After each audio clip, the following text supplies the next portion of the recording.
Welcome back to another episode of the Rain Race Podcast. I'm your host, GT Rain. Joined alongside me is my co-host. Last week, I realized I introduced you as my guest. My co-host for the, at least time being, is off in the Esses. Yes. It's another good week. Another good week of sports car racing. Any weekend that there's sports car racing is going to be a good week. So Yeah, we got some WEC racing to recap at the end of the episode. We got an IMSA race to preview at the end of the episode, and we got some news in the middle. Everything's good in the world. I said it out of order there though, because I do want to start with the news subject first. Before we do that, I do want to let you know that because this podcast is live, you got a nice chat box right there on YouTube, and you can comment any questions you want to ask us. We'll try to slip those in at some points throughout the episode. I see that Taurus is back right now. It's great to see you again, Taurus. It's been a long time since I've seen you in a podcast. I didn't see you in last week's, but I know you were always a frequent previously when we were running the podcast, which is great to see you back. So you can leave any chats in the comments below. We'll try to get to those throughout the episode. And if you're on a podcasting platform, that's fine. We do have a Twitter account, or I guess an X account. You can DM us any questions you have. You can put it in the YouTube community post. However you want to try to reach out to us, and we'll try to get those in future episodes.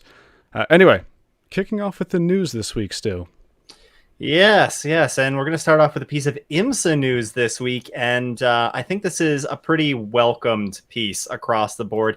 IMSA has announced that the 6 hours of the Glen has been bumped 1 week forward next year to avoid the clash that it had with the Spa 24. Of course, when the IMSA schedule was announced earlier this summer at Road America, there were a lot of conflicts, not just with sports car races, SRO races, such as the Spa 24 or the Nürburgring 24, but also with a lot of WEC rounds.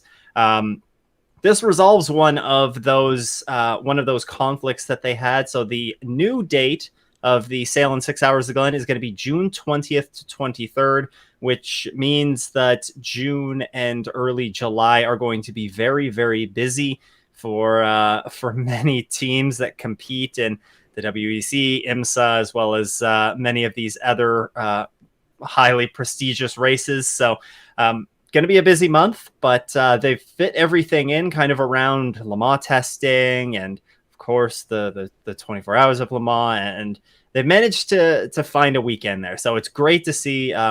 I got to give, I think, thumbs up to IMSA for being able to pull this off. I can't imagine it would be easy to do this with all the commercial partners, the TV contracts, everything that they're dealing with. So really good to see that one of the conflicts has been removed, but hopefully we'll be able to see some of these other conflicts taken off. It's nice that we're not going to have to talk about the 24 hours of Spa and the 6 hours of the Glen on the same weekend, right? Right. And it's not just nice for us, it's also huge for the drivers, huge for the teams that we're going to be choosing between one race or the other. I mean, the Spa 24 we talk about as one of the, I guess if you want to have a triple crown of endurance races. Ooh, now I put myself on the spot, because which three do you want to choose? You have Daytona, you have Le Mans, and then I guess you had to choose one between the Nürburgring 24 and the Spa 24. Let's have a quadruple crown of 24-hour races and say that all four of those are up there for sure. The Grand Slam. The Grand Slam of all four. It's great for the teams, like I said, because there are some drivers that do overlap in the IMSA series and in the SRO, like you said. And for them to not have to choose between the two of them, I think is a very big thing. IMSA traditionally has always raced at Watkins Glen, usually the last week of June or the first weekend of July. Like you had mentioned, there's now a lot of moving around for these teams and drivers to be doing if they're competing in all three of them, because you have the 24 hours of Le Mans the week before, and then you have the 6 hours at the Glen, and then you have the 24 hours of Spa. And by the way, a couple weeks before that, you have the 24 hours of Nürburgring. So can I just how stacked June is for endurance racing next year? I don't think we're going to get a single weekend to really sleep through all of it. It's going to be quite an exciting one for sure.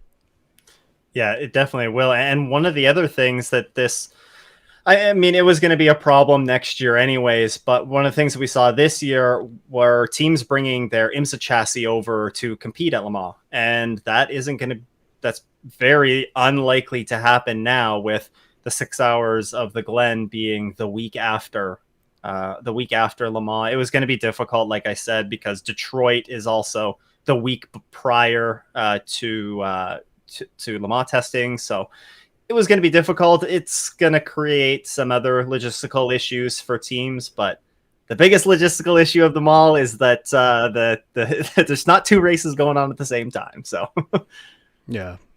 And if I may, I'd like to point out the real enemy of all this that started all of this, which is Formula One. I'm sorry.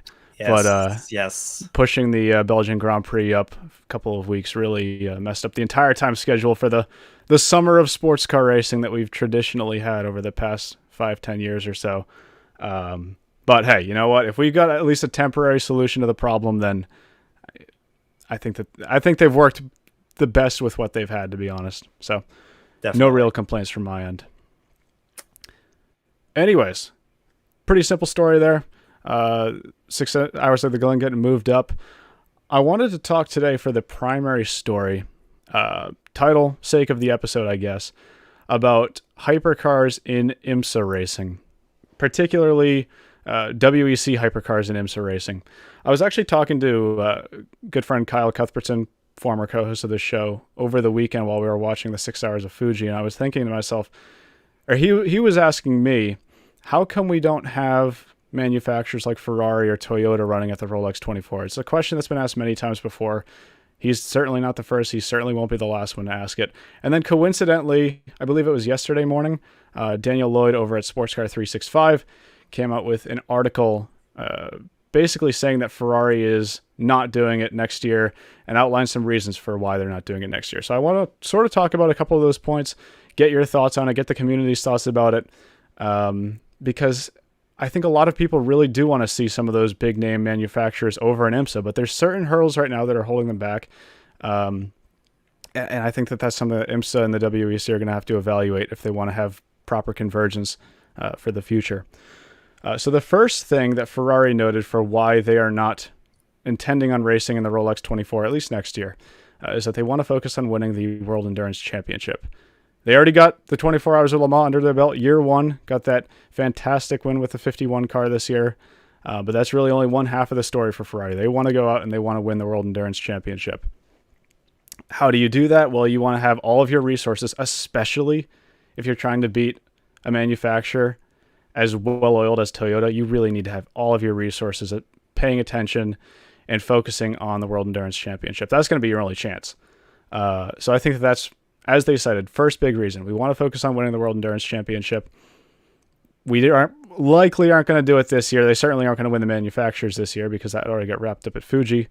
Drivers' Championship is all but done. Mathematically, both cars are still in it, but you know the writing's on the wall for that one. The second reason, and I think that this is a big one for a lot of the manufacturers, and I want to get your thoughts on this, is that for them to race in IMSA, even just one race in the Rolex 24 or Sebring 12 Hours or Petit Le Mans, whatever it may be, they have to bring their car over to IMSA's, not IMSA's, but the wind tunnel IMSA uses to homologate the cars, which is Windshear over in North Carolina. I believe they also do some work with NASCAR teams. I believe they've done some work with IndyCar in the past as well. But they're the wind tunnel provider that IMSA has chosen to help homologate all of their cars for the GTP class.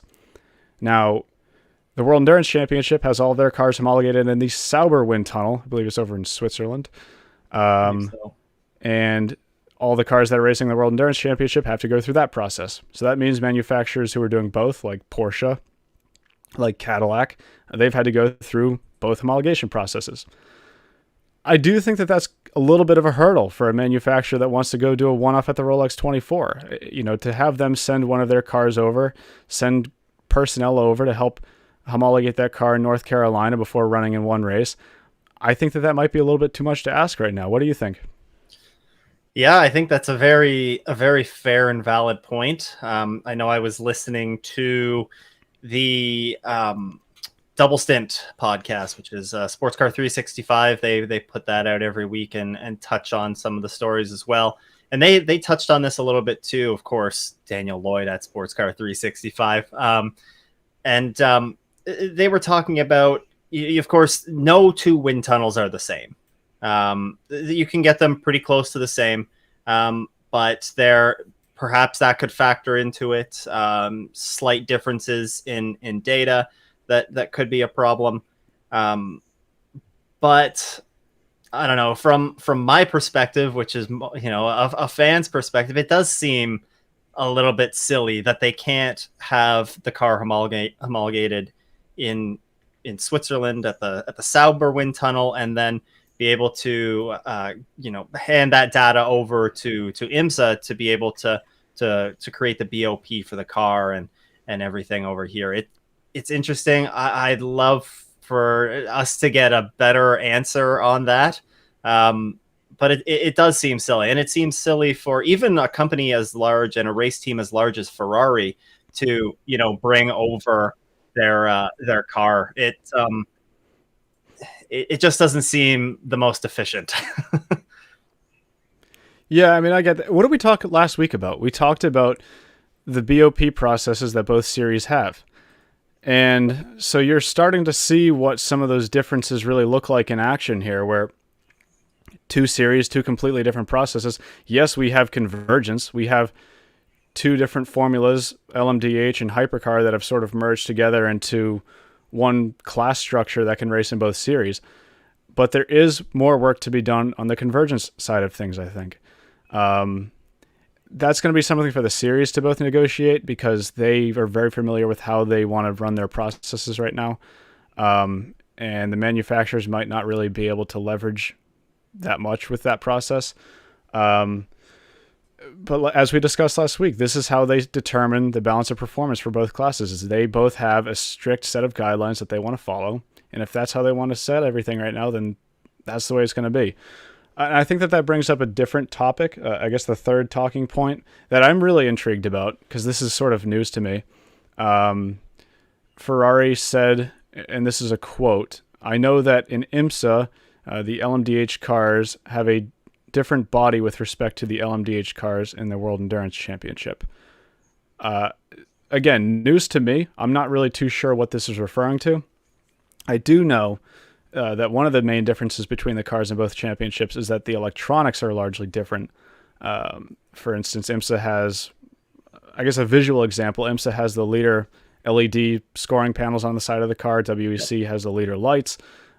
We're talking small things like that, but also in the way they score the cars, the scoring equipment in the cars, the onboard cameras, electronics like that are obviously different between the series. And I don't think you're going to get the two series to agree on one set for all of those electronics.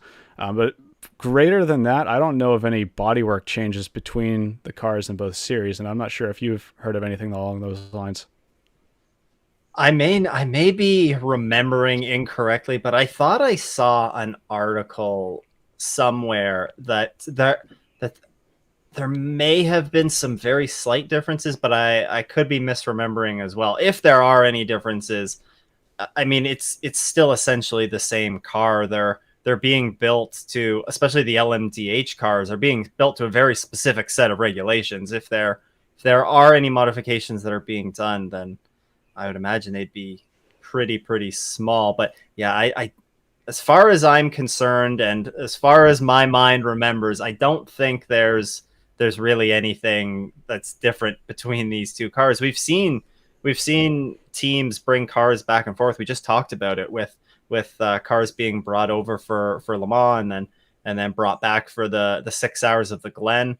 So it's I don't know. I wonder what that quote and what that line means, if there's anything more to that. That would be my number one question. If I was in a press conference right now, that would be what I'm asking.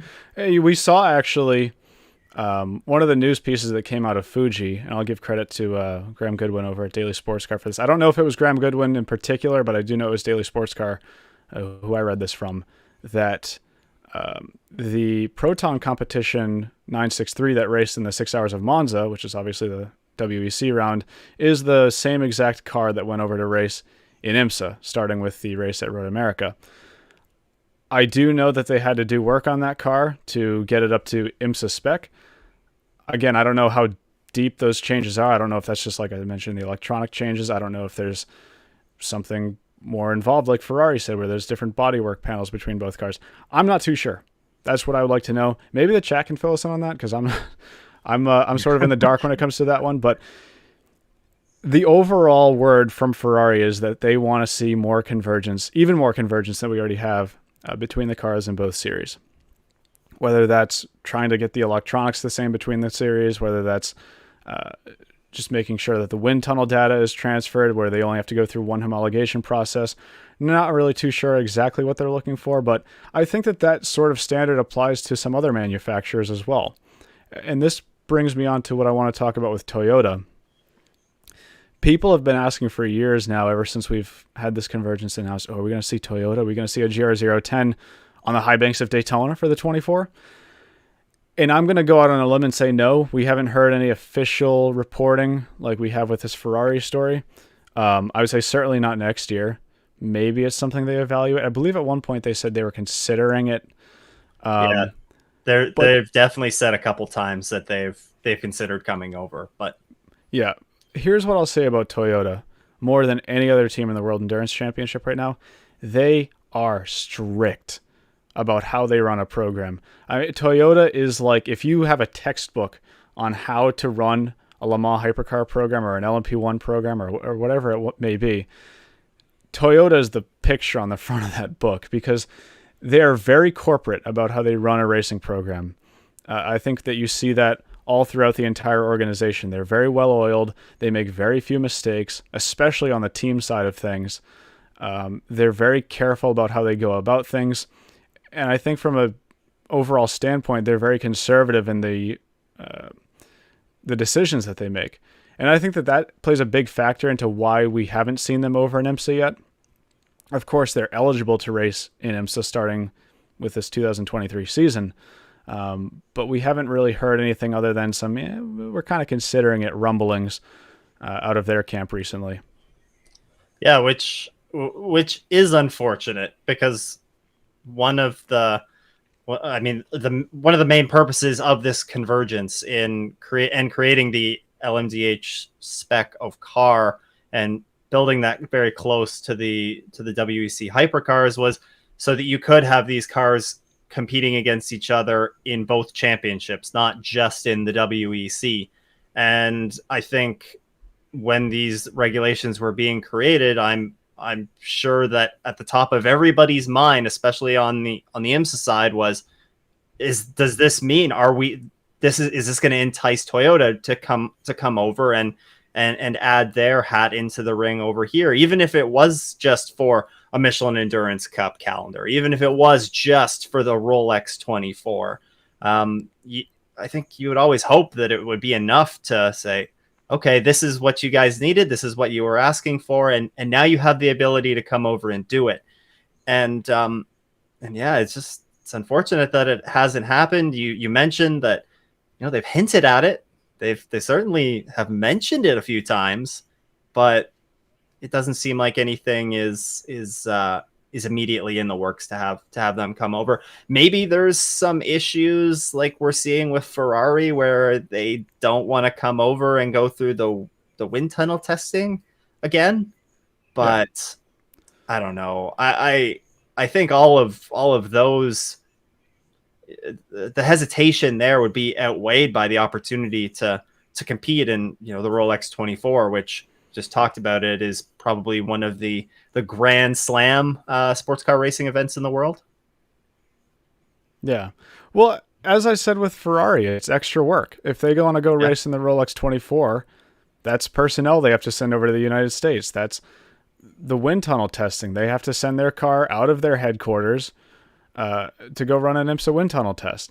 And when you're talking about a team that's as strict as Toyota is, be that as it will, I think that's a hurdle for them. In the grand scheme of things, I don't think that's something that they really want to focus on. It sort of places them in the same boat as Ferrari in that respect. And I got a comment here that I want to read, just sort of slots in nicely here. It was from Christopher Smith. I got to scroll up here. I've always thought Porsche was, but that's why they're in IMSA. But every company has their own formal attitude. I think basically what Chris is trying to say here is under his impression, Porsche and Penske Motorsport, they were really the strict team. Everything has to be done by the book. In many ways, they are. But I think the big difference with Porsche right now is from the start, they have a dual program. They wanted, and Penske wanted to have a dual program as well, to have that U.S. representation and to have that WEC representation. What's really not strong enough right now is a way for these manufacturers to go run one race. Because I think it's certainly out of the question right now. I don't even think that this is a talking point for manufacturers like Ferrari or Toyota to run a full season in IMSA. Ferrari has kind of mentioned it with Risi. Yeah, you were going there. Yep. Right. Yeah. So Ferrari's sort of brought it up, and I don't even think it was Ferrari that brought it up. I thought it was Risi that said we would be interested in it. But ultimately that's Ferrari's decision. When you're not running a full season program like that, I think that that's where it starts to become a little bit less enticing. And it's not just from the WEC to IMSA that we're seeing that. Where's any news of Acura racing in the 24 Hours of Le Mans? They certainly weren't there this year. Maybe next year with a larger presence of Andretti Autosport, they might show up at the 24 Hours of Le Mans. But I think that sort of weighs under the same question where this is a lot of effort for us to go through to go run one race. So yeah, I think that's one of the hurdles that they're going to have to work through. Obviously, sports car racing right now is still not perfect. There's things that they can brush up on. There's things that they can improve. And I think that that's probably something, as more and more manufacturers get more vocal about it, I think that that's something that the two series might have to sit down and have a little bit of a discussion about. Yeah, I think as with many new things, there's always going to be some wrinkles that you have to work through. And, maybe the convergence, this has been a huge step forward. There's no doubt about that from where we were before, but there's still definitely some wrinkles that could be ironed out in this. Yep. Ronnie Wynn says it also doesn't help IMSA with the boutique manufacturer deterrent rule either. The minimum production car manufacturer rules that IMSA set in place. I think that the one hypercar manufacturer that might have gone over to IMSA for a one-off at least would have been Glickenhaus. Yeah. Of course, there's a whole political story behind that one that I don't really want to dive into in this episode. But yeah, like you said, there has been some interest in the past in manufacturers like that going over, but obviously hasn't happened for certain reasons. Let's see. Is there any other questions that I want to talk about while we're on this topic? Is this separate BOP homologation costing us, the fans, a potential Ford GTP? I don't think so. I think that there are other reasons why Ford's not in GTP right now. I just don't think it aligns with what they're trying to do as a company. From the motorsports front, at least, obviously Ford, with an increase in their motorsports presence with Formula One in the next, I think it's 2026. Yeah, when those regulations start, they'll be partnering with Red Bull Racing. So I just think that that's not something they want to focus on right now. At least they said it from the out front, and they didn't have an LMDH program that they decided to cancel for a Formula One program. But can't think of who might have done that. Anyway, speaking of that, one of the manufacturers that sort of was in that boat originally was Aston Martin. And that program's been kind of dead in the water for the past couple of years. I think it was the beginning of 2020, only a mere half year or so after they announced that program, that they announced that they would be putting it on hold and focusing on Formula One. This was sort of amidst their major financial troubles that were happening around that time. Yep. So from a strategic standpoint, it sort of made sense for them. As much as I hate to admit it, it did make sense that they had to give something the axe. They wanted to focus on Formula One. Formula One was booming back in 2020. Let's not deny it. But now, when a manufacturer says that a program's on hold, it usually means you're out of here. And I think that we saw the same thing with Audi. Audi originally said the program was on hold, and then they said, we're done. And I think everybody thought the exact same thing for Aston Martin. Anyway, back in late June, we got a story from Graham Goodwin out of dailysportscar.com who said that the program might not be dead after all. This was after the 24 Hours of Le Mans, and myself, I was pretty interested by this because what the Aston Martin Hypercar was in essence, it was the second hypercar that was ever announced. Back at the 2019 24 Hours of Le Mans, there were 2 manufacturers that signed up. Actually, no, I'm sorry, it was the third manufacturer because Glickenhaus was actually the first to formally agree to a program. And then at the 2019 24 Hours of Le Mans, we got Toyota and Aston Martin to both announce intentions on a program. Toyota obviously ended up giving us the GR010, and Aston promised us a naturally aspirated Cosworth V12 powered Le Mans prototype in 2023. No, 2022 at the time, and then the entire pandemic hit. True. So, no, it was 2021. Because I'm completely forgetting when IMSA even rolled out, not IMSA, the WEC rolled out those cars. It was way back in 2021, not last year. Right, yeah. So that obviously had me very disappointed because, let's face it, a Cosworth V12 powered, naturally aspirated prototype down the Mulsanne Straight in 2021, nonetheless, was a massive, massive thing. And it really made me upset that they weren't going to be on the grid. But now the story is that they may be coming back. And this was sort of reignited today by a story from Gary Watkins over at Autosport. By the way, I'm going to leave all these stories linked in the description and the show notes if you want to go check those stories out yourself. Full credit over to those guys for giving us these stories. I don't want to report these as my own findings. But Gary Watkins said that we are potentially weeks away from a formal deal with the Heart of Racing, running that program as a sort of privately funded effort that is at the same time factory backed.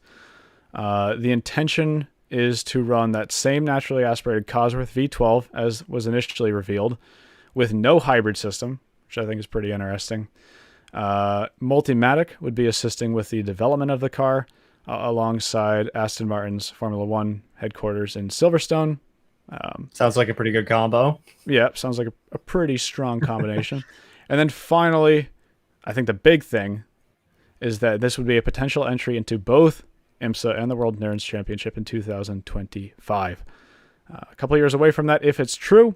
No deal has been officially signed yet, according to that article, but we are potentially weeks away from a formal deal on that, and then announcement, presumably not that far down the road. I wanted to get some of your thoughts on this, because an Aston Martin Hypercar, here we go, we're just talking about where are the Hypercars in IMSA, maybe racing in IMSA in 2025. Your thoughts? Wouldn't it be something if this is the first hypercar that comes over and competes in IMSA? That would be... It would be a fan favorite. Oh, yeah. It definitely would be. I mean, that thing would sound amazing. It already looks amazing. I really hope that this happens. Seeing this article, and as well as Graham Goodwin's article from earlier in the summer, really got the wheels turning again. And I really hope that this comes to be, not only because you're going to add another manufacturer to the WEC and IMSA that, you know, has competed in the series in various classes for who knows how long. It's been quite a while. But just to see Aston Martin's commitment to sports car racing again. They haven't officially announced what's going to replace their current GT3 entry, and it's not exactly the youngest GT3 car on the grid. So I think announcing this Valkyrie LMH project, and when that gets formally announced, sorry, I don't want to say it when, but fingers crossed. We've made that mistake before. Yes. So I think that would go a long way to show fans of the sport that, hey, yes, we're still very committed to sports car racing. Fans are going to love to see that. Aston Martin already has a very large fan base that's behind them and all of the championships that they compete in. And it would just be great to see yet another unique car on the grid, a naturally aspirated V12. I mean, who does not want to go and hear that screaming down, like you said, the Mulsanne Straight, or going High banks of Daytona, the streets of Detroit? Maybe. No, that would be great. And we've seen some videos the Heart of Racing, they were doing some track day work with the car earlier this year. That certainly raised some eyebrows, and then it just turned out that, it was just some track day work. But yeah, it would be great to see the Aston Martin, that name in Hypercar and GTP. Yeah. Well, to clarify you on one thing, or to correct you on one thing, the car they were doing track days with was the Valkyrie AMR Pro, which is a production built track day car. I don't believe it's road legal, but you can, if you're wealthy enough, go out and buy one and go run it around Laguna Seca like the Heart of Racing did. Although Laguna Seca has pretty strict noise ordinance limits, so I'm surprised they allowed that one. So the hypercar that we see would be, I don't want to say it's going to be a purpose-built race car, because if it follows the original intention, it is a road-based hypercar. This is very interesting, because that would be the first of a kind, really, to be a proper road-based hypercar. Back when the hypercar LMDH regulations were being drafted, there was a point where the rule set was adapted to allow road-based hypercars, really just to accommodate Aston Martin.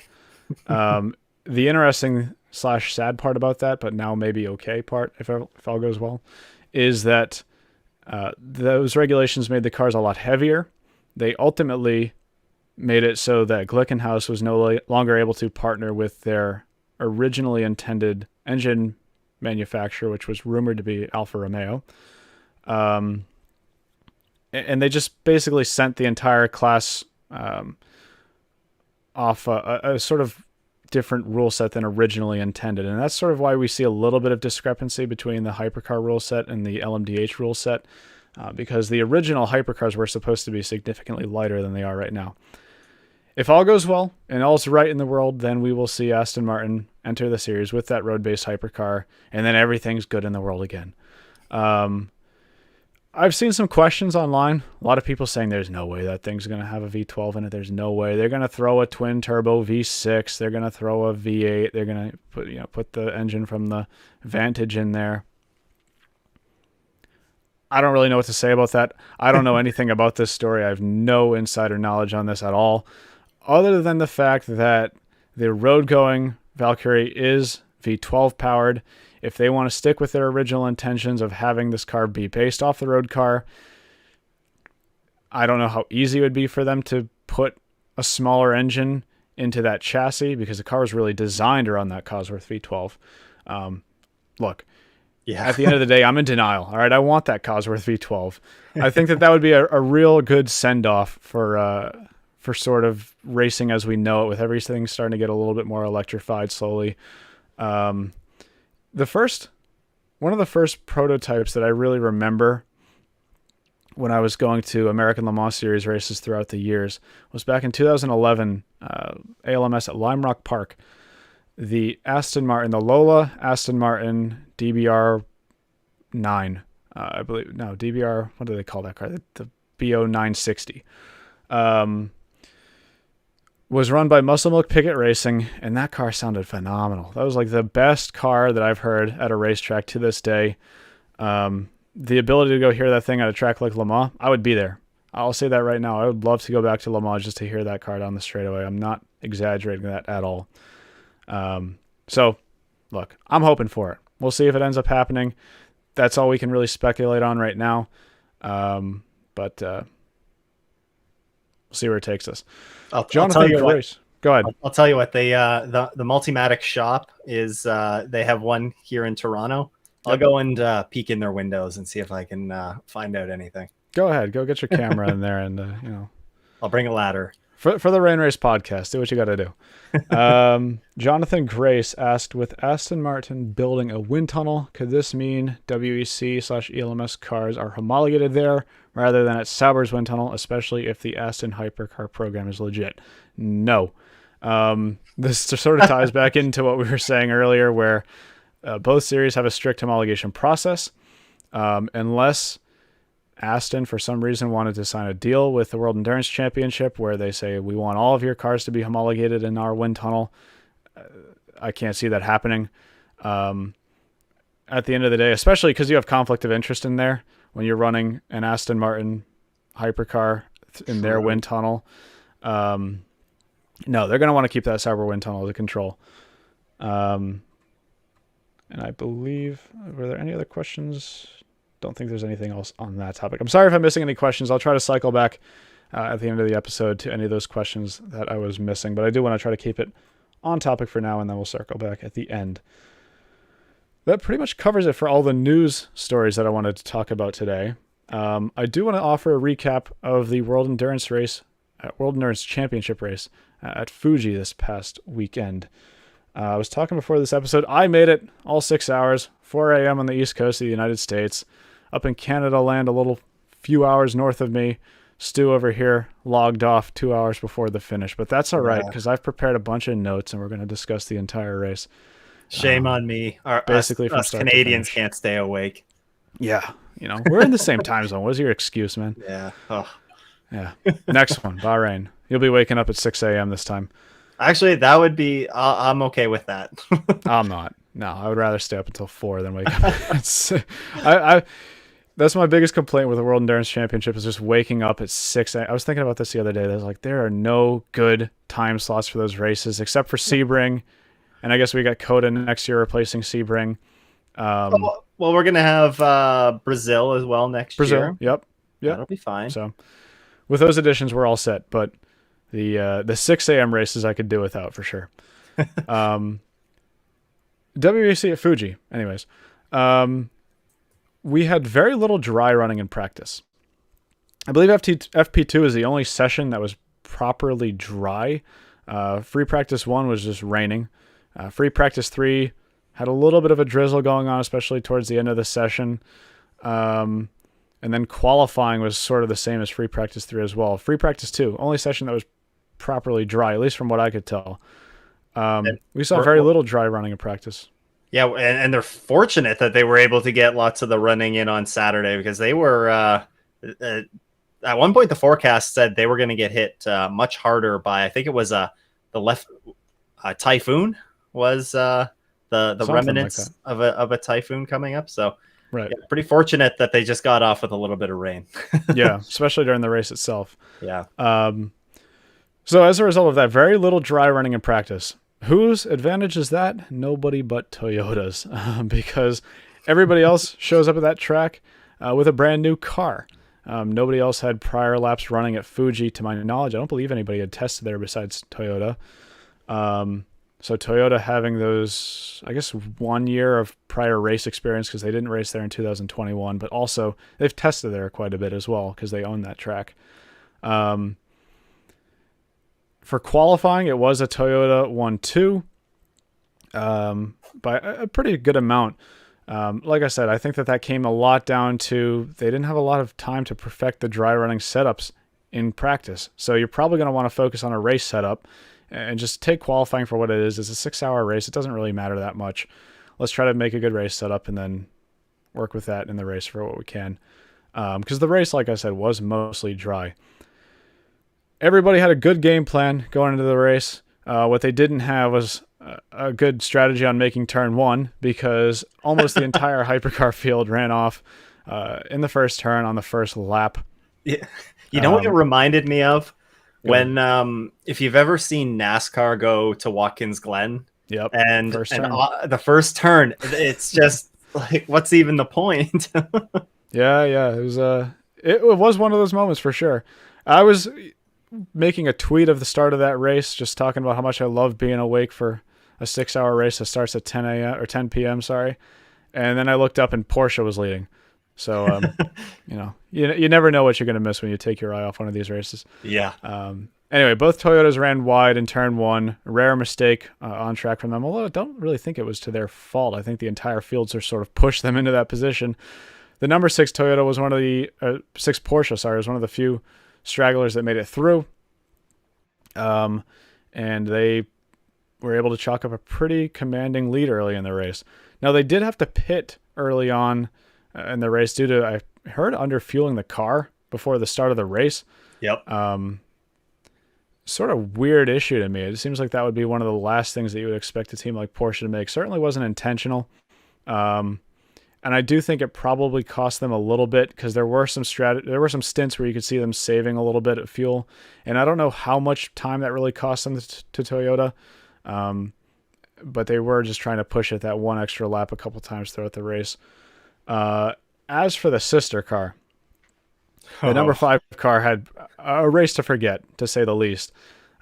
Puncture after contact in turn 1 with one of the Ferraris. Don't remember which one exactly.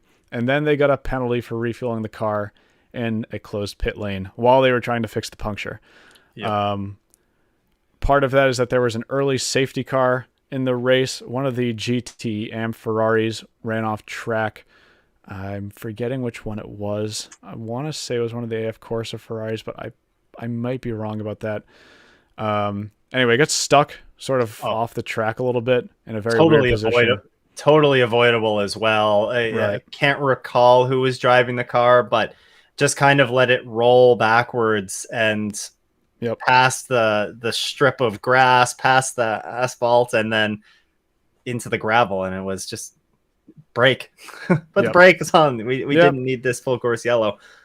Yep. It was a quick one, at least. It was a quick safety car. It wasn't one of the hour and a half ones we had at Le Mans, which is nice. When they got the race restarted, number 6 Porsche still had the lead. It was really Toyota further back in the field. They were behind both Ferraris early in the race, and then the Ferraris sort of tried to get a little bit of vengeance from Monza, where Toyota thrashed them on their home race. And they spent a lot of time battling with Toyota in the early stages of the race, but Toyota ultimately had more pace at Fuji. Ferrari really... I think that was a pretty disappointing race from them, to be honest. They just didn't seem to be there pace-wise the entire weekend, which is really surprising because you think this season that they've been the team that's really been taking it to Toyota every single weekend. And I don't know if they just got the setup a little bit wrong, or maybe the BOP wasn't perfect for them this weekend. I think they were struggling with the tires a bit. They were definitely struggling with the tires, and that was, I think, what was costing them in the race runs. But even in qualifying, they were further down than I certainly expected them to be. Yeah. Let's see. I am reading off notes, by the way, because you think I'm going to remember a race from 4 a.m. Hell no. So both Ferraris did battle the Toyotas in the early stages. Corvette Racing fell down in the early stages of the race, fell down from pole down to 3rd place. They sort of had an up and down race the entire time. We'll talk about that here in a bit. Actually, we'll talk about it right now. The Corvette ended up getting contact with the AF Corsa number 54 Ferrari. They got a 30-second penalty for that one. There were a lot of harsh penalties getting thrown out during this race. And that's something that I noted, and I don't know if that's just something I haven't noticed in previous WEC races, but they are very strict with how they want to hand out penalties, whether that be for a slight track limits violation or contact. Take that as you will. I mean, that's the same rules apply to everybody. I think the nice thing about the WEC is that they're at least pretty consistent about how they apply those rulings. True. But certainly a lot more punishing than we've seen in IMSA or IndyCar, or certainly F1 recently. And then the number 2 Cadillac got a drive-through for running wide, essentially just running off the track. Cost them, I don't want to say it cost them their race, because they were another team that really just wasn't quite there pace-wise, and their tire strategy was a little bit messed up, and I think their tire wear was heavier than expected as well. The other interesting thing I noticed throughout this race, though, sort of going against what I just said, is that track limits at Fuji, this got pointed out to me by somebody I was talking with during the race, track limits at Fuji are not really that much of an issue, except for when a driver makes a mistake. You don't see drivers really trying to run wide to gain a couple of tenths here and there. And the reason why is because they've done the smartest thing any racetrack's ever done in the history of mankind, which is what everybody has been saying they should do, which is just put a 2-meter strip of grass off the racing line. You'd have the curbs here, put the grass here, put the asphalt over here, because I think that that's the best of all 3 worlds, right? The drivers can run to the limit. They can run to the edge of the curb. They don't want to dip a wheel in the grass, especially wet grass like it was at Fuji this weekend. And if they really do go flying off track, you have either a sand trap or you have a lot of tarmac runoff for them to save themselves. It's not like you just have grass all the way over to the wall where they're going to slam into the wall. Why aren't tracks doing this, I ask? I don't know. I think it's an This easy needs to be solution. the standard, right? Yeah. Like this has to be implemented more places than this, especially tracks that have a ton of that runoff area, like you see in a lot of the, the more. We don't see it as often in North America. I don't think that you do get the grass and the dirt that goes right up to that curb. But yeah, especially these Formula One style tracks that have all of the asphalt runoff, everything like that. This is, I love seeing this. I did not know that Fuji was had that grass strip, and when I was watching last weekend and saw that, I agree wholeheartedly. Amazing that they have that. Yep. Yeah. So I think that that's the solution. All right, because I saw a track on Twitter. Sorry, X. Wait, did we just months. solve track limits issues? It's just the obvious solution, I think. Yeah. And I don't know why more organizers aren't paying attention to it. There's got to be something, because it seems too cutthroat and easy to just not be implemented everywhere. But there was a track, Jerez over in Spain, that I believe does MotoGP races. Maybe not anymore. Maybe they just haven't at all, because I'm not too educated on two-wheel racing. But they added what looked essentially just like ramp curbs to try to deter people from going and abusing track limits. What are you doing? Yeah. What are you doing? Because if you hit one of those in a Formula 3 car or a Formula 4 car with a really stiff suspension, drivers have broken their backs doing things like this. There was Abby Eaton actually over in the W series. I believe it was at Coda. It was either Coda or Monza. I think it was Coda. Broke her back over one of those curbs a couple years back. And yet they still exist on a lot of tracks. Anyways, I'm getting off the point. Fuji, you're doing a great job with the runoff solution there. We all love it. Yep. Please be a standard for the other tracks. For the other series and other organizers, take this as note. All right, this is how you do it. Back to the race itself, though, because I don't want to talk about track limits all day. So Corvette Racing, like I said, they had an up and down race. They eventually got another 10-second penalty for pushing the AF Corsa Ferrari off track, which ultimately cost them a potential win. They did battle back from that 30-second stop and hold earlier in the race, which is really what made me think that you just can't stop this team. They're running with that success ballast right now for being the championship leader, and they're still just unstoppable. That trio right there that you have Nico Verona and Ben Keating and Nikki Kasberg. I was forgetting the last one. Unstoppable. I mean, they really were, except for the penalty, which ultimately did stop them.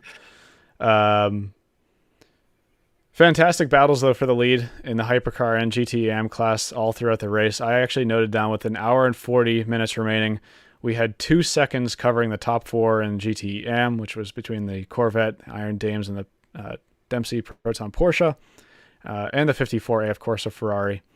All 4 cars separated by 2 seconds with an hour and 40 to go. And we only had one safety car in the race, which was the one on the first lap. Phenomenal.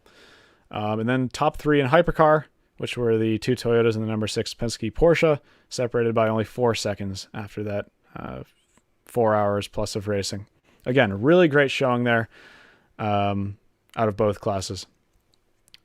After he got into the clean air, though, about 2 hours left in the race, Kamui Kobayashi completely ran away with it. I believe he got about a 30-second lead before the end of the race over the sister Toyota.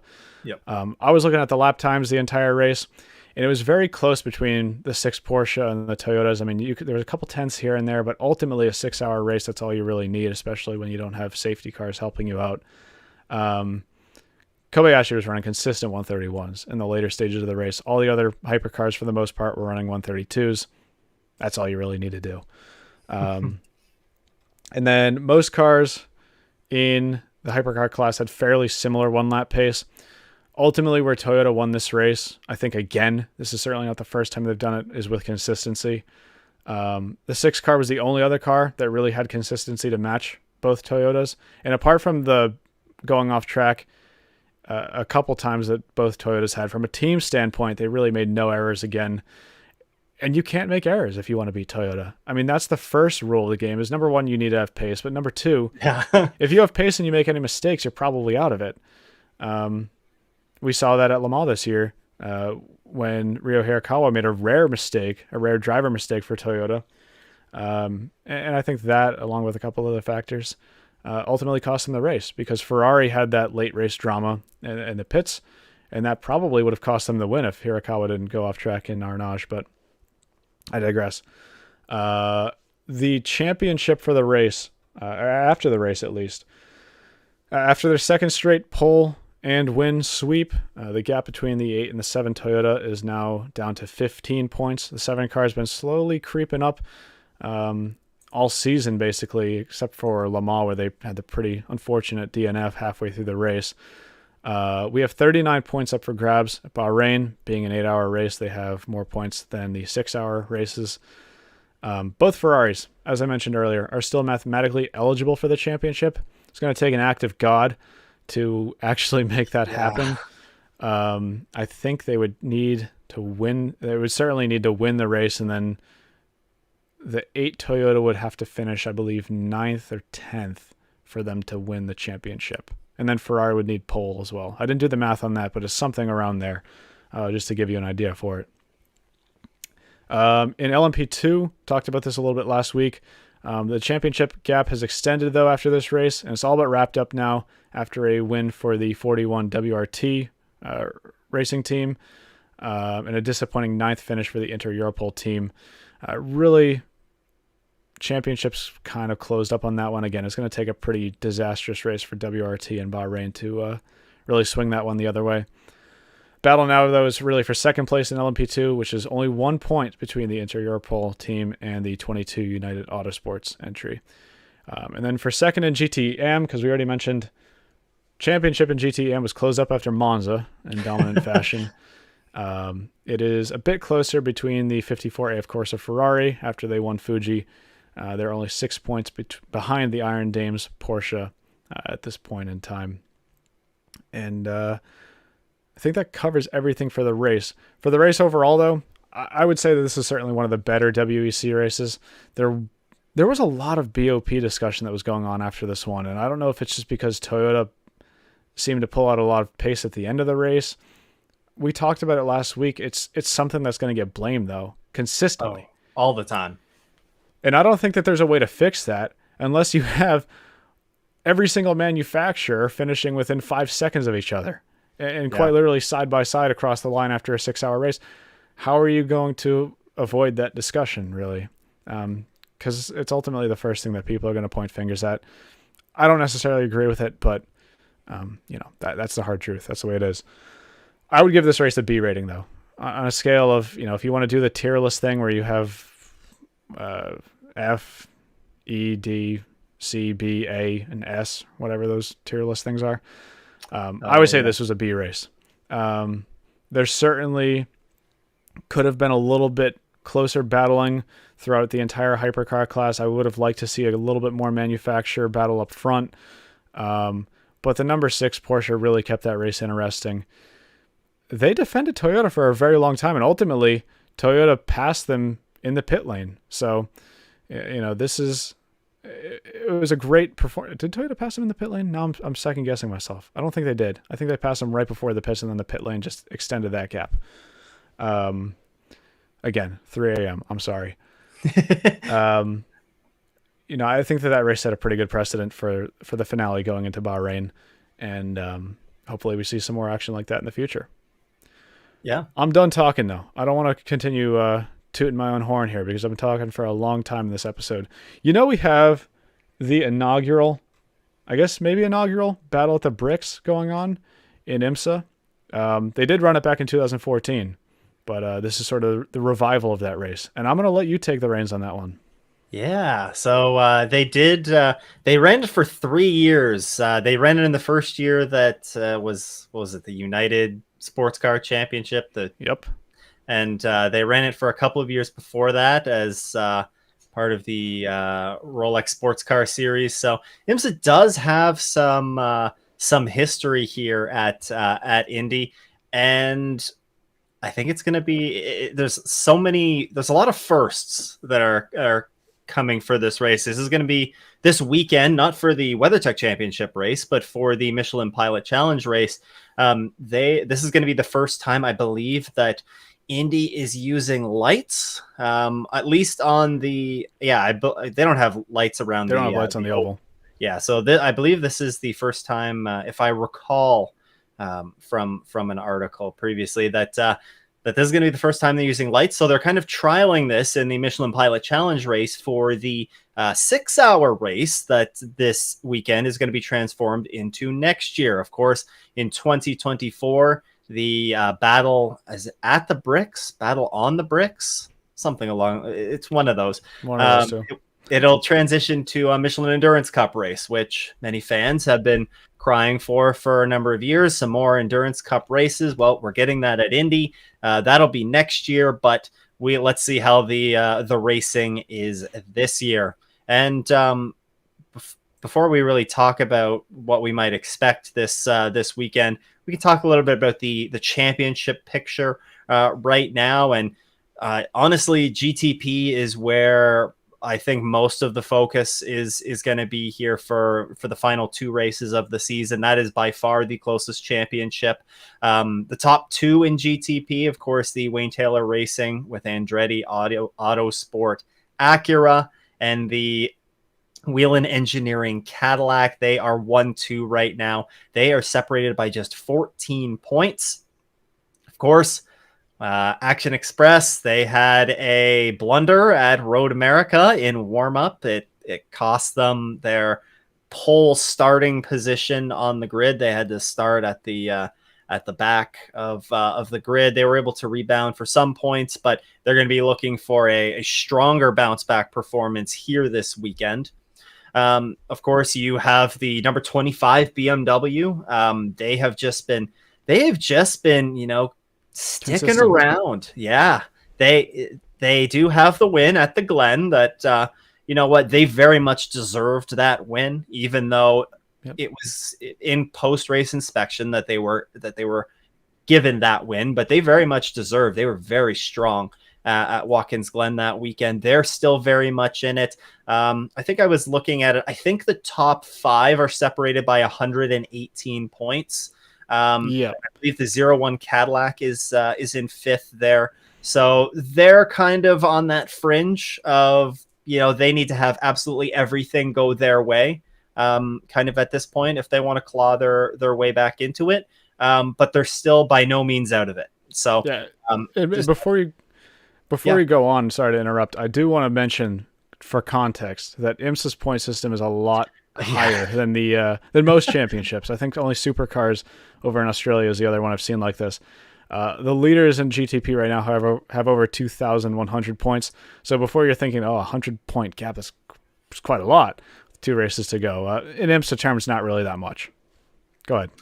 Yes, and a good point here by Racing Nation TV in the chat is, this is probably not the first time. It's not the first time that they've run at night, but it is likely the first time that they've run with lights, because they do have the SRO event, the Indy 8-hour that they run here every year. That's a very good call out there. But going through the rest of sort of painting the picture for the other classes, of course, all 5 classes are going to be present at Indy this weekend. You have PR1 Matheson Motorsports. That has been a tight battle there all season long. They've been right there with the number 11 TDS Racing, and I believe it was the number 8 Tower Motorsports. They were all separated by a handful of points going into Road America. PR1 Matheson pulled out the points lead there, so they're looking good. LMP3 is all but locked up. Whenever you get a team that has won every points round of the season, you're going to get that. The number 74 Riley Motorsports Ligier. They have been dominant this year. The only feather they don't have in their cap is that Rolex 24. But of course, that was a non-points paying race for the class. GTD Pro was kind of hoping that we might see the gap close a little bit more, but Vassar Sullivan, the number 14, they have a 144-point lead over the number 3 Corvette. So another solid run for the number 14 this weekend, and they're going to look very strong heading into the season-ending Petit Le Mans. And then GTD, another one of the championships that's pretty much all but wrapped up at this point. The number 1 Paul Miller Racing BMW, they've set an IMSA, at least it's a class record. It might be an IMSA overall record as well, having won 5 times, 5 class victories this season. It's been incredible. And they are over 300 points clear of the number 27 Heart of Racing Aston Martin. I mentioned the 4-hour Michelin Pilot Challenge race as well. I do think that I do think that's going to be a great race that you'll want to turn into. I believe it's 28 GS cars and 16 TCR cars that are supposed to be on the grid for that one. They always turn out and put on a good show, especially in these 4-hour endurance races that they do. They generally, I believe, do 1 per season. So I fully anticipate there's going to be some great racing that takes place there. And then one piece of entry list related news that wanted to mention: Lone Star Racing. They previously competed in IMSA. Actually, they ran us the number 74 Mercedes with Gar Robinson, who now drives that LMP3 car. So they previously competed in IMSA up until 2019. They haven't been on the grid since then. They've been competing in Pilot Challenge this year, but this is going to mark their return to the WeatherTech Championship, and they are going to be doing that with drivers Scott Andrews and Anton Diaz-Pereira. Those 2 drivers are going to be racing double duty with the Michelin Pilot Challenge and the WeatherTech Championship. So they're going to get lots of Indy run time, but I don't know. I'm looking forward to this race. I am slightly hesitant. I'm not going to lie. I'm curious to see what the quality of racing that Indy is going to produce, but I think the Indy 8-hour has produced some good racing in recent years, so I'm Go look at the finish. My fingers crossed. Sorry, what was that? I said go look at the finish last year, the Indy 8-hour. It's true. I think it was last year. It was either last year or 2.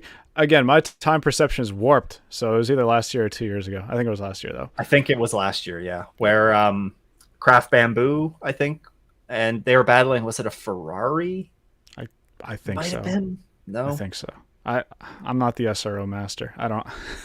Yeah. I wish I could answer that with more confidence. So we're sort of in crunch time now. Second to last race of the IMSA season. The past few years, out of nowhere, it seems to me, the championship battle comes down to the wire. At least in the top class at Petit Le Mans. So that's sort of been in the back of my head. In some cases. The last couple of corners, as it was in 2021, last hour last year. Yeah. So this is sort of the precursor to that one. You know, what's going to set up the championship 10-hour at Petit Le Mans? I'm keeping my eyes right now on that 31 team right now. Can they close in the gap on the 10 team this race? Can they close on some points on some? Can close in some of those points from Wayne Taylor Racing, because that's just going to ultimately set up an even more exciting championship finale at Petit Le Mans. You know, last year, you probably remember it, but the championship really came down to whichever car finished in front. It was that close between Schenck and Wayne Taylor last year. So maybe we'll end up in a similar situation this year. Hopefully no GTD car gets involved in that battle this year. But I sort of echo what you're saying. I'm very intrigued to see how this race runs. Last time we ran this race at Indy, there was a lot of calamity in turn 1, and I think that's a talking point for the IndyCar races that they run there as well. Of course, IndyCar's been no stranger to the IMS road course since 2020. Yep. They've run there like 2 to 3 times per season. I sort of wonder if that's going to be something that gets brought up for this race. I'm not going to point fingers at any class in particular that may have caused some interesting racing moves in the past, but you might know which one I'm talking about. Who knows? It is a 2-hour, 40-minute sprint race this year. But I'm excited for it. I think it's going to be interesting to see them back. Yeah, and it kind of a unique track as well versus some of the other ones that we visited this season.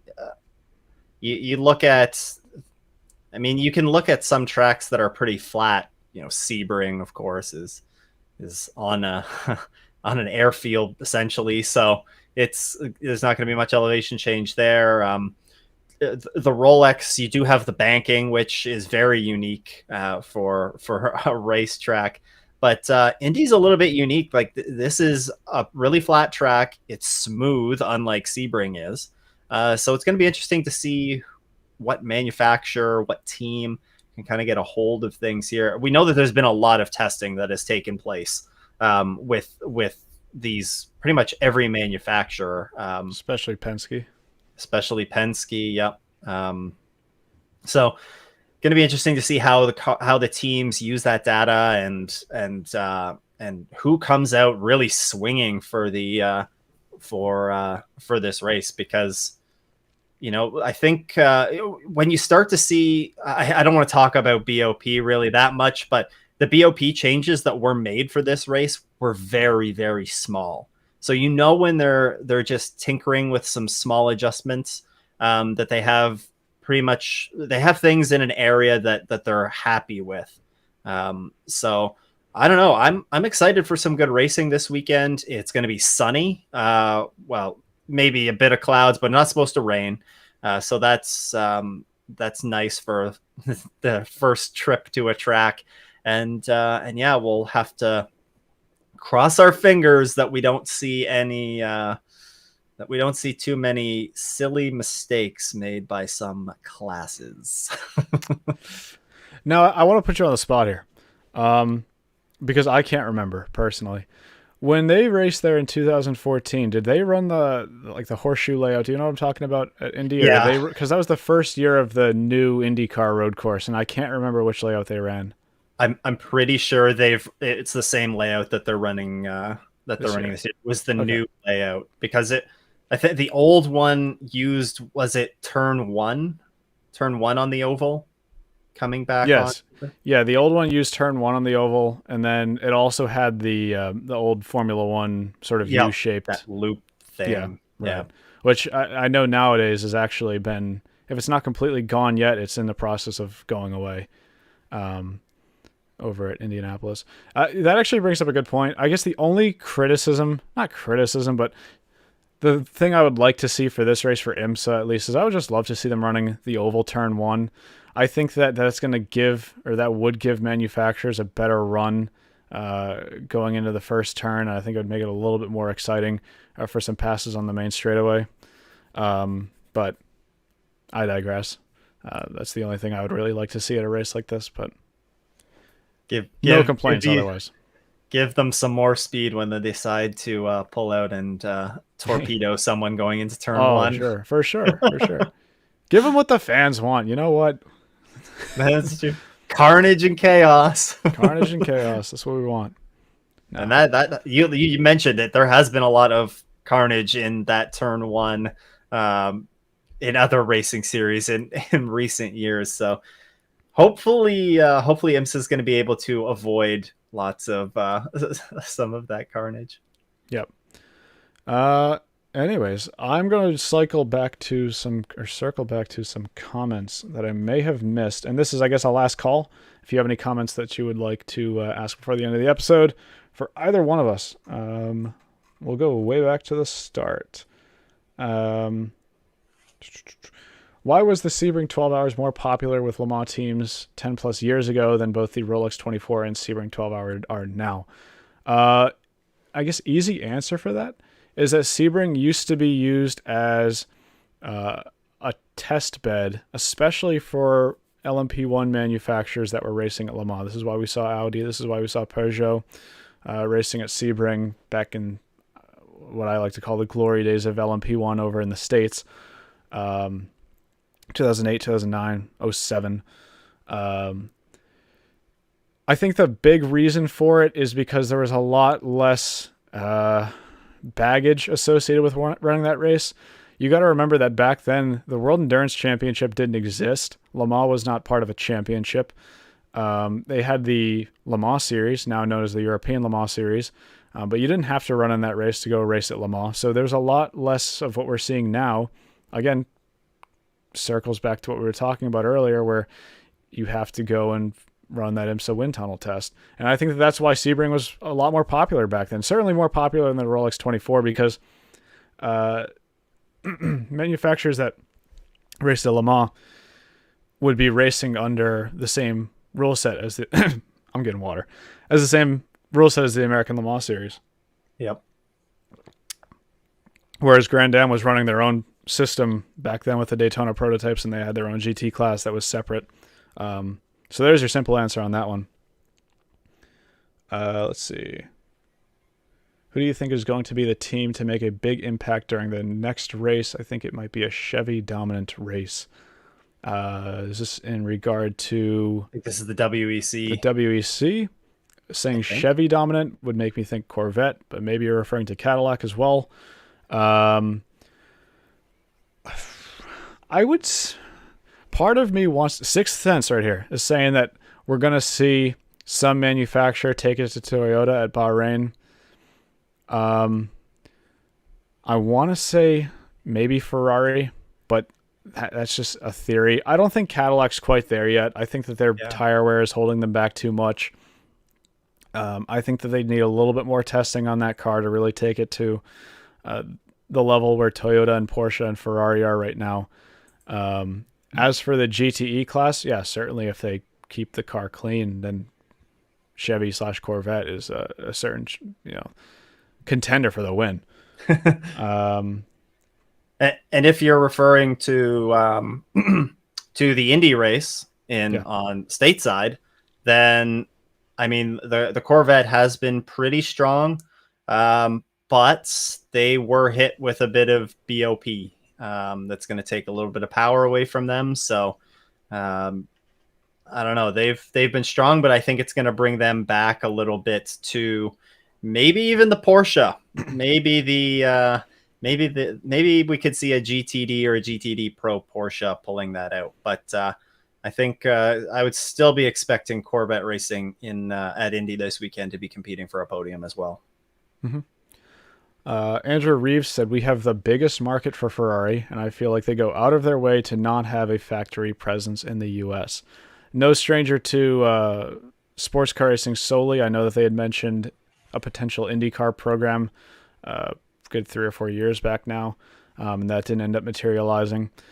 But of course, they have a massive GT presence over here stateside, whether that be an SRO or an IMSA. It's solid, but it's not as well. Yeah, big. I shouldn't say massive. It is solid. You're right. It has certainly dwindled recently with the loss of Risi as a full-time team in IMSA. So yeah. I'll correct myself on that one. As for your question, it's not really a question. It's more of a statement. I don't think they're going out of their way to ignore the U.S. market. I think that their priority right now for the really big factory programs is just on the worldwide side of things. And I think that applies to a lot of manufacturers right now. And that's why we're seeing, there's a lot of people who are saying convergence is a one-way street right now. You're only seeing WEC take the benefits of this, with the introduction of Cadillac and Porsche over to their series, and Lamborghini and Alpine next year, and BMW. Where are these manufacturers in IMSA? And I think the fact of the matter is that it just comes down to global interest. When you have a global world championship that is FIA sanctioned, I think it's just going to garner more interest for manufacturers than a regional, local to one continent sports car series. It's unfortunate because IMSA is putting on phenomenal racing this year, and they certainly know exactly what they're doing right now, and they've put on some fantastic showings recently. I think that's just from a boardroom standpoint. If you're picking which program you're going to do, I think that's the one that the board of directors is going to want to choose. And I think that we're seeing that right now. Yeah. It gets decided. Ultimately, it gets decided in those boardrooms, in those, marketing departments where all of this money is going to go. And North America is a big market. but globally, if you can hit more of a global market, then lots of these big manufacturers are, of course, going to go that route. Right. Christopher Smith, do we know if NASCAR is returning again with more entries or no? Referring, I assume, to Garage 56. No. I've seen a lot of people talk about this. Back during the 24 Hours of Le Mans test day, I believe it was, John Hindhaugh was on Radio Le Mans as I was listening to him, and he was saying he would love to see a Garage 56 class at Le Mans, just replacing all the GT3 cars next year with NASCAR Cup cars. And I get the hype behind it. Sure, it was a fan favorite this year, but you've got to realize that there's a line between something being cool because it's selective and it's unique and it's special versus something just becoming ordinary. And I think that that's what the Garage 56 car falls under this year. It was extremely unique. It was very unexpected. And it's something that we might not ever see again. And I think that that's part of what made it so special and such a fan favorite. We're definitely not going to see it back. We're not going to see a class of those cars racing in IMSA or the WEC. I will chew grass, all right? I will eat grass on this podcast if that is not the case. Hold me to that, but I just don't see that one happening for the reasons that I said. I think that it served its purpose as a one-off. It garnered a lot of interest. It was very successful, and that's all they really had to do with it. Yeah, we're going to look back, years from now and always remember the 2023 edition as, the Garage 56, the NASCAR was there for that race. And it's always going to be something special. And like you said, I don't think it needs to. It would be it's very cool to see it out on track. It was very cool to see that. But I think a one and done year is perfect for that. Don't need to overdo it. Nico Lewis, sorry if I'm mispronouncing. Do you guys actually believe Aston Martin will join? I'm not sure. I remain cautiously optimistic, and I wait until the car is on track. You've already had your dreams crushed once, though. So I've had my dreams crushed twice by two manufacturers. So I remain cautiously optimistic. I'm hopeful. I will say that. I'm very optimistic, but cautiously optimistic nonetheless. What about you? I'm a little bit more optimistic than you are, because I haven't had my hopes and dreams completely crushed by them yet. I think there's a lot of things pointing in the right direction for it to happen. They're definitely laying the groundwork for it to happen, but yeah, you do want to wait on an official announcement before you get too excited. Yep. So. Cam Wolfers, another familiar face. Thanks for tuning in. I can't believe it. After Bahrain, the book is closed for the long, complicated history of GTE. Certainly right. We're going to discuss that after the Bahrain race on this podcast. And I'll probably end up making a video about that as well. That class officially started as GT2 back stateside, 20-ish years ago now. And has been a staple, really, of international sports car racing at Le Mans and stateside for decades, really. So it's going to be a big loss. Let's see. I think we're getting close to the end here. Did I miss a few? I guess I missed a few. The chat went all wonky on me. Do you think WEC teams will ever come over to run Daytona, i.e. Glick, Toyota, etc.? Sort of the premise of what we were discussing in this episode. Same as Ferrari, as I answered the Aston Martin question. I remain cautiously optimistic. It's certainly not impossible for them to come over. And I would like to see Toyota. I would like to see Ferrari. I'd love to see a team like Glickenhaus race in IMSA. But right now, I do think that there are some hurdles there. We discussed those hurdles earlier. And I think that if the teams and the sanctioning bodies can just work together a little bit more to try to clear up some of those hurdles, it's only a step in the right direction. And I would love to see some of those manufacturers come over. Alec King mentioned or asked, will the Detroit race affect IMSA teams going to Le Mans? This year, I think they've done the scheduling to prevent any immediate conflicts for teams going over. In previous years, the Detroit race has taken place on the same weekend as the test weekend for Le Mans. So that is not the case this year. It is a week before the Le Mans test weekend. So there shouldn't be any. There's not going to be a direct conflict like that. There's probably going to be some logistical headaches, I would imagine, but no direct conflicts like there has been in previous years. Yeah, you mean next year? I assume you're referring to. Yes. With 2024. Yeah. Yes. Putting aside all series rules, if you had to run in 4 endurance races during the year to put you, and by the way, I'm not reading these questions before I ask them half the time, so you better not get me in trouble. During the year to put you in as good a position to win Le Mans as possible, which 4 would they be? So I need to run 4 endurance races. Okay, 4 endurance races to put me in a good position to win Le Mans. Sebring, number 1. Both from a driver and car standpoint, I think it's the largest physical challenge that you can put yourself through.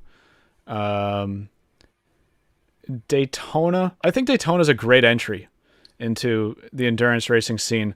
And I'm speaking all through experience of iRacing.com because this is the only experience that I will ever get unless somebody wants to be dumb enough to throw me in a sports car racing program, or maybe I'll run a 24 Hours of Lemons car someday.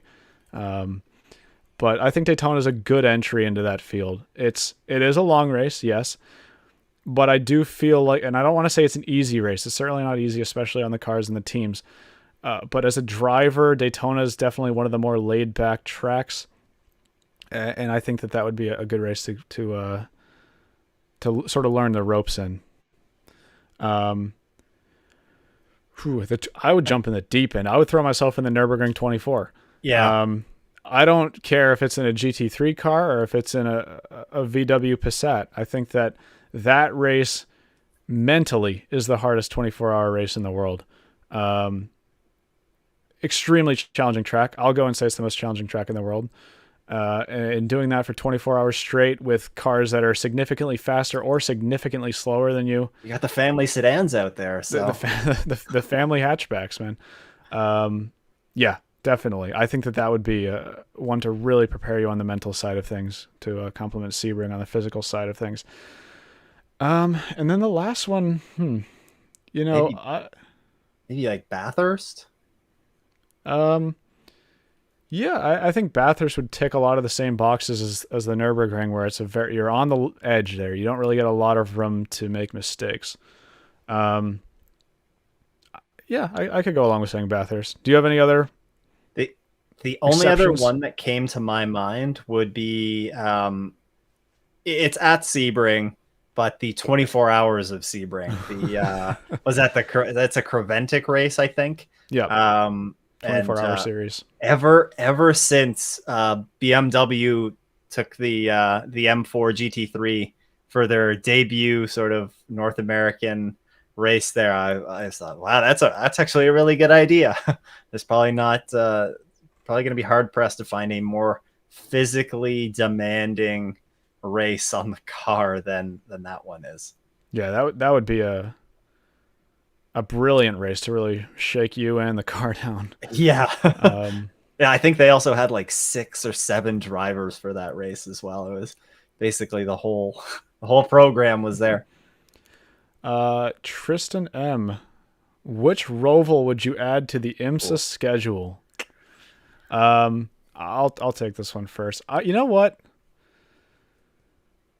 As much as it was sort of just a placeholder during the pandemic, I did like IMSA racing at the Charlotte Roval, but I would do it under one condition. All right, I would race at the IMSA Roval as a support race for the NASCAR Cup Series.